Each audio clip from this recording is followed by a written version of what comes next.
Hi, and welcome to the Business Spotlight series. I'm Martin Bailey, and joining us today is Justina Williams, team owner from Excelr8 Motorsport. Welcome, Justina, and thank you for taking the time out to join me today. How are you? I'm very well, thank you. And thank you for inviting me. I'm delighted. Absolutely our pleasure. Absolutely our pleasure. So, look, probably the best place to start us off today is it. So, why don't you tell us a bit about you, who you are, and what you do? Yes, where would you like me to start? Shall I start from the beginning of my history, which is a bit unusual? Why not? Yeah, so at the age of 8, I competed in British Judo and got my first gold medal. Oh, wow. And then went on to be national champion, regional champion, and then fought internationally for Britain. Oh, fantastic. Wow. And then at the age of 16, I became an apprentice electrician, which I then went on to help build a nuclear power station. A bit of a change of course and direction there. Yes, a little bit, yes. And then I've gone on to be an estate agent. I'm a qualified financial planner. I've had my own recruitment firm, recruiting financial planners in London, and had a financial planning business for my husband, which we sold about 6 years ago. Right. I've been a racing driver, and more recently a team owner, and running cars and British touring cars, which is the pinnacle of motorsport in the UK. Okay, fantastic. Well, so maybe I should start the question of what haven't you done, Justina? There's a few things I'm sure I haven't done, but yeah, I've had a varied life for sure. Yeah, a very interesting varied life. It sounds fantastic, actually. It sounds like great fun. So, Yes. so tell us a bit more about your team owner. So what do you do within the team owner business then? For me, really, my role is managing director, finance director, marketing director, sales director. It's all about making sure that what we do is the best we possibly can do for not only our drivers, but for all our team partners and everyone that's involved, and the team members as well. It's really, for me, building something to be proud of. Yeah. So, I don't have children. I feel like really sometimes my team and my drivers are my children. That's my family. The whole thing is like a family, but it's building something to be proud of when I look back later on in life, when my other younger business partners have the chance to take over the business and I'm just the number one fan. I can look back and think, hopefully, look at what we've achieved over the years. So it's about leaving a legacy for you. Yeah, being proud to be able to leave, as you said, a legacy to other people to then continue to grow it once I'm ended up, retiring at some stage. Although I'm sure I'll never properly retire because I don't think I could do nothing. I like to be busy. I can relate to that. Absolutely relate to that. So you pretty much wear all the different hats within the organization, by the sounds of it. Yeah, absolutely. There's so much to do within the business. I think that's why I enjoy it so much, because there's so much variety, and it allows me to have ideas. It allows me to look at different aspects of the business and work with lots of different people within the business to learn from them, because I might be the team owner, but I don't know it all. So I'm very happy to take on other people's ideas, their opinions, their views, and think, actually, that makes sense. Let's implement it. So we are very much a team working together to make sure we can become bigger, better and brighter in the future. And we can only do that by working together. There's no I in team. No, there's not. You're absolutely right. You're absolutely right. And it's a phrase and a quote I use quite frequently myself. But it's obviously motorsport and the team. So tell us, for the listeners, just tell us a bit about what sort of motorsport it is that you're doing. Yeah, well, if I can just quickly go back to, I used to be a racing driver, so I never expected to run a race team. That was not on the agenda, but it happened to be that we got noticed when we were able to have a car that we rented out to a driver that had been in what we were racing in at the time called the Mini Challenge race series, which was club racing. The gentleman had the chance to race with us, and we ran his car, and he got his first pole position in 8 years. Oh, wow. Okay. And also won that weekend as well. Yeah. So I think just this little family team, me, my now husband and his dad, running this car, and Mini Challenge people noticed that, maybe you could do a really good job of running a team. So decided to think, okay, let's give this a go. And we sold the Porsche off the drive. Right. Got a race truck and got someone to build us a race car. And we actually won the championship in the first year. Oh, fantastic. And then the year after we won 2, and then the year after, and then the year after. And it just continued and grew. So over that time, I was running minis in the mini challenge, and continue to do so today.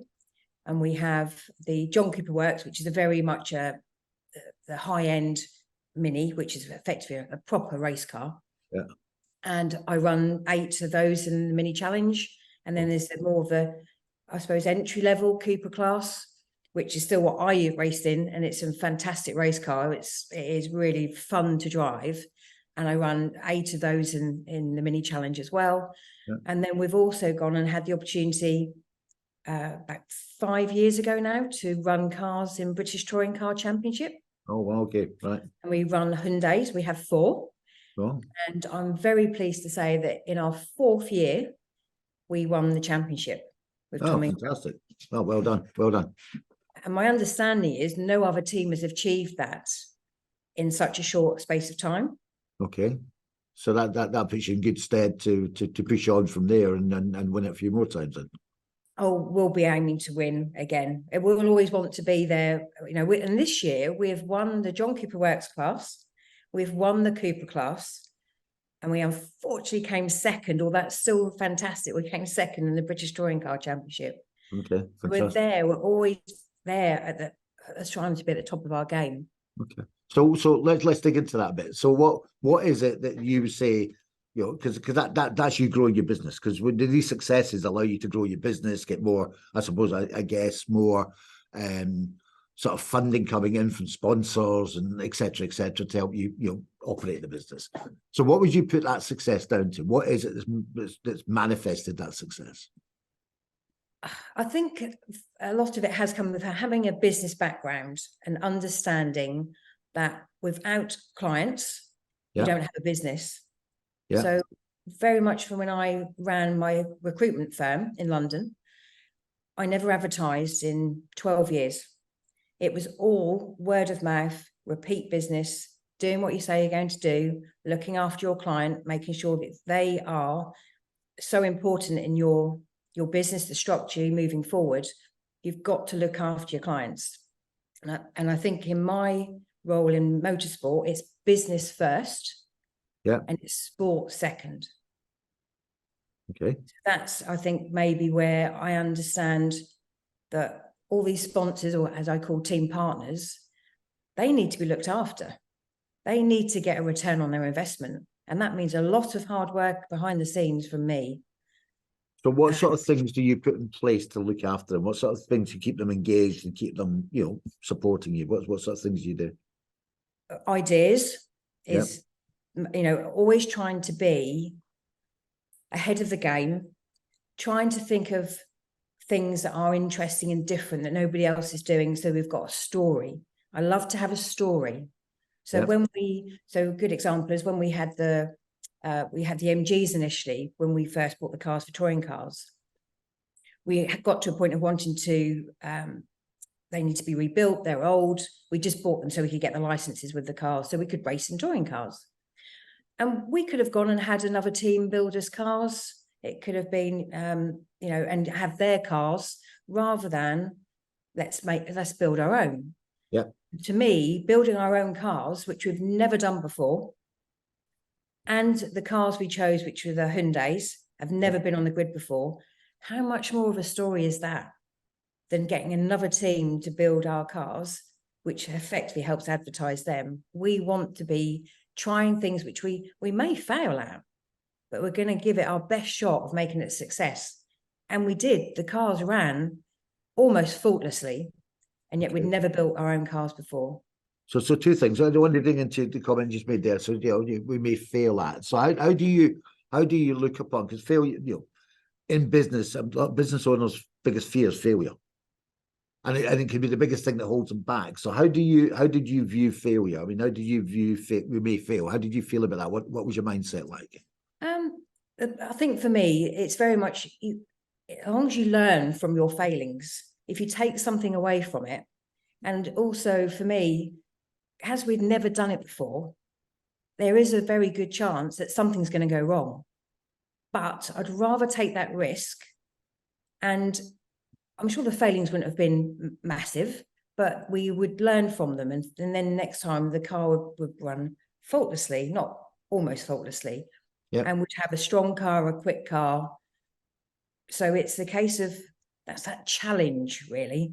It's the challenge that I like. Interesting. It's interesting because listening to you talk about feelings, but you actually don't.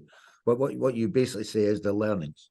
You need to the way you're referring to them is like, if you feel you learn, you're saying, well, actually, not failing, it's just a learning, and you learn, you get better, you learn, you get better, you learn, you get better, and then you succeed. So it's about flipping failure into it's a learning process. I'm going to make mistakes, but I'm going to learn from them. I'm going to make mistakes, I'm going to learn from them, and get better and stronger.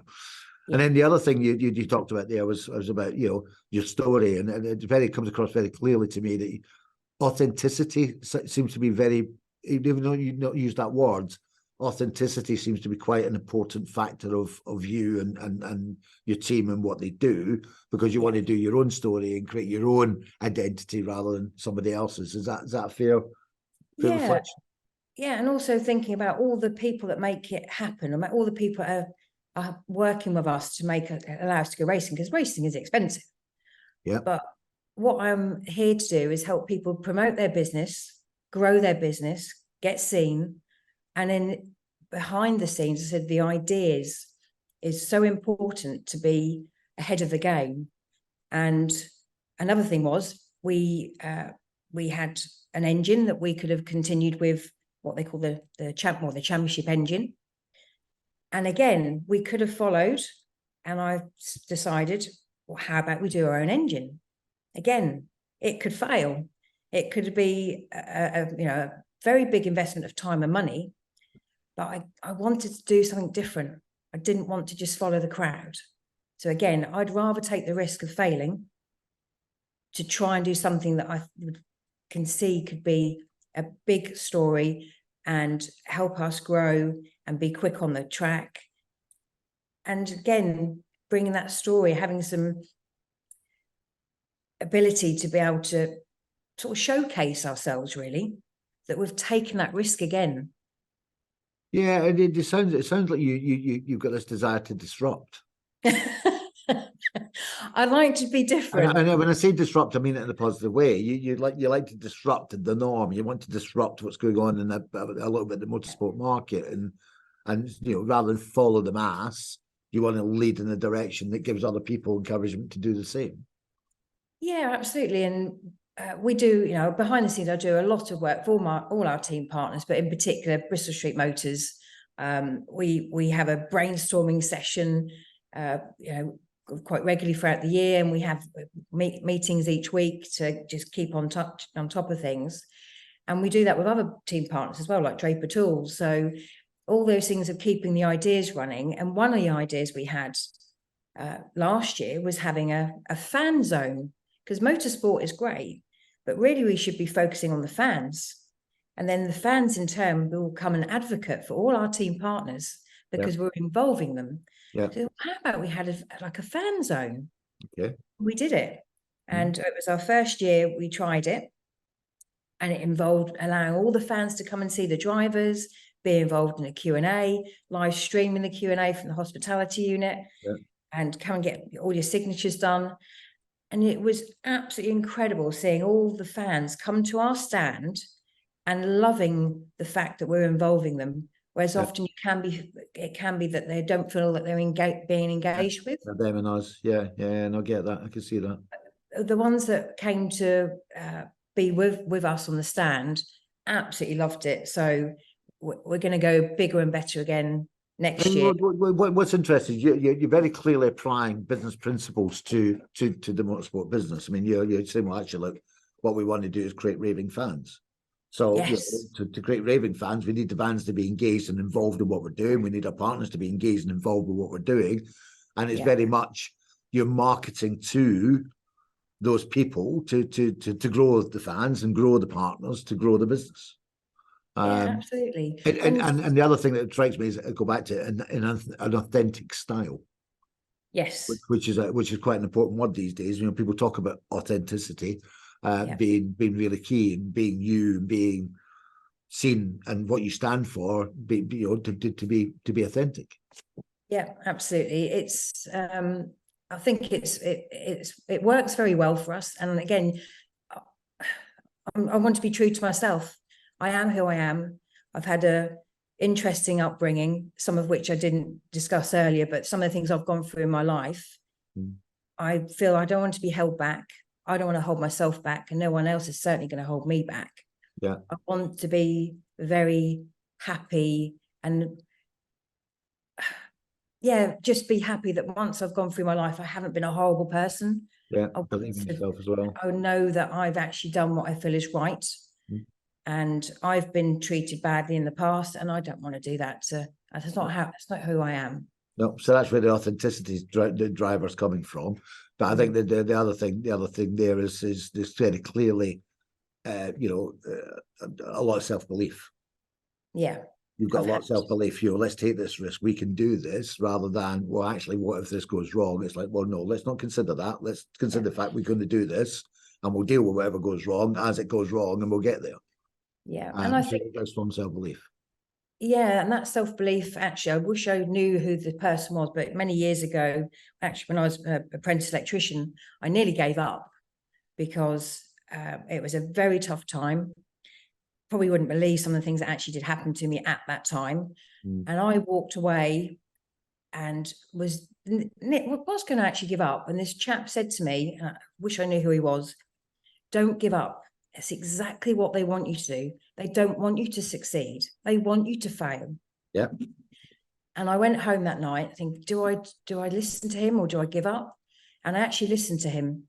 Good. And then I went on to then pass my apprenticeship with some distinctions, and some of the others failed. And I was the only female with 5,000 men on site. And I passed, and I ended up having electricians working for me, and I was still doing my bit. I was managing them. Brilliant. But if I hadn't have listened to that chap, maybe I wouldn't be where I am today. But he gave me the belief that I could do it. Well, I think that's probably a great spot for us to close down our conversation, really, because you in business and anything in life, what if you think you can or you think you can't, you're right. So your self-belief will determine what happens, what the outcomes, and where you get to in your journey. And having that strong positive mindset is absolutely key to enabling that success. And very clearly something that you, in all the whole of our conversation today, have articulated and demonstrated, and everything you talked about is having that mindset of, we can make this happen, we can do this. Yeah. And it's more about how we're going to do it, not we're not going to do it. It's how we're going to do it. Yeah. How are we going to achieve all together? How are we going to achieve together? Brilliant. Brilliant. This has been fantastically interesting, Justina. I really must say. And I think you've got a very clear model in your head in terms of how you're presenting your business, how you're growing your business and engaging people in your business, which is fantastic. And I think a lot of people can learn from that, rather than looking insularly. Rather than being insular about the business, you need to be extrovert about your business and really look at where you need to bring people with you on your journey.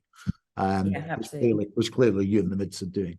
So, look, thank you very much for your time today. It's been fantastic talking to you, and I'm sure our listeners are going to love this one. So, brilliant. Thank you. Thank you very much indeed.